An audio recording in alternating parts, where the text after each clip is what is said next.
Hello and welcome everyone. This is Karim Guirguis from Bosch Center for Artificial Intelligence and Learning in Germany. Today I will be presenting our work titled Towards Discriminative and Transferable One-Stage Few-Shot Object Detectors. Few-shot object detection is the task of leveraging prior knowledge from abundant data to adapt detectors quickly to learn new classes from limited data. This can be done with two different approaches. First, transfer learning, where we directly fine-tune on images from the new classes while freezing some parts of the model. And secondly is meta-learning, which is the task of learning how to learn that introduces a new branch of information titled the support branch. And the task is to find these support objects and classes in the given query image. And meta-learning shows more prominent results in the field of FSOD recently. Current FSOD meta-detectors are mostly two-stage or transformer-based. However, such architectures are slow during inference and memory-intensive in terms of the flops and number of parameters. On the other hand, the current state-of-the-art one-stage meta-detectors lag significantly behind, as we can see in the 10-shot MS COCO benchmark. Our goal is to design a performant one-stage meta-detector while being embedded friendly. We analyzed a one-stage meta-detector and found out that the main reason for such a performance can be attributed to low discriminability. Specifically, our key insights are as follows. First, the shallow networks after the support query feature fusion hinders the discriminative ability of the model. Secondly, the dense meta-detectors suffer from high foreground-background class imbalance affecting the overall performance. And finally, the narrow local receptive fields are not able to cover the biggest anchor.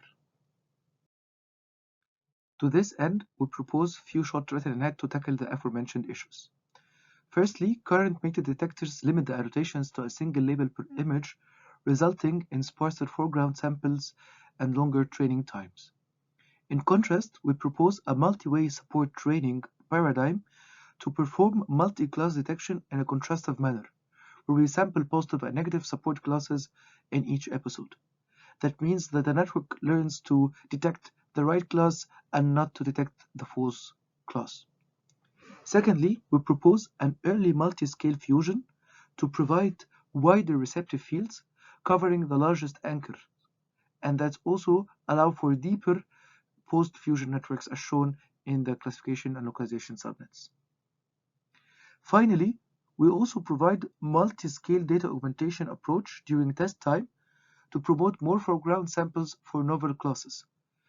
That features a logarithmic rescaling to cover all FPN levels for each object. Here we show our results on the MS COCO dataset, where we can see that FSRN surpasses the current one-stage meta-detectors in the 5, 10, and 30-shot settings and quite competitive with the two-stage approaches. Similarly, for Pascal-Vogue, FSRN also surpasses the current one-stage meta-detectors across all the splits and different shots, and being also very competitive with the current two-stage detectors. Here we conduct an ablation study to show the contribution of each proposed module incrementally. And second of all, we conduct a model complexity comparison against a contrastive two-stage meta-detector, FSOD RPN, showing how we require less memory and faster in terms of inference time. Thank you for your attention and have a great day.